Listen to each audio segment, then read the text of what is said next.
গোলাপগঞ্জে গতকাল ট্রাক চাপায় নিহত মোটরসাইকেল আরোহী মামুনের জানাজা ও দাফন সম্পন্ন হয়েছে।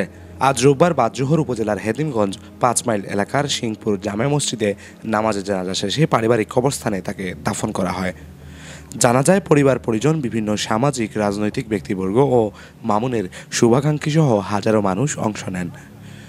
গতকাল গোলাপগঞ্জের রফিপুর নামক স্থানে সিলেট জকিগঞ্জ সড়কে এক দুর্ঘটনায় মামুনের মৃত্যু হয়। পুলিশ জানায়, মামুন তার মোটরসাইকেল নিয়ে হেতিমগঞ্জ বাজারের দিকে আসার পথে রফিপুর নামক স্থানে বিপরীত দিক থেকে আসা ট্রাকের চাপায় গুরুতর আহত হন।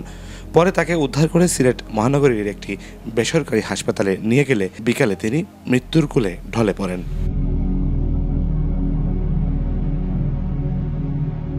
Star TV news desk.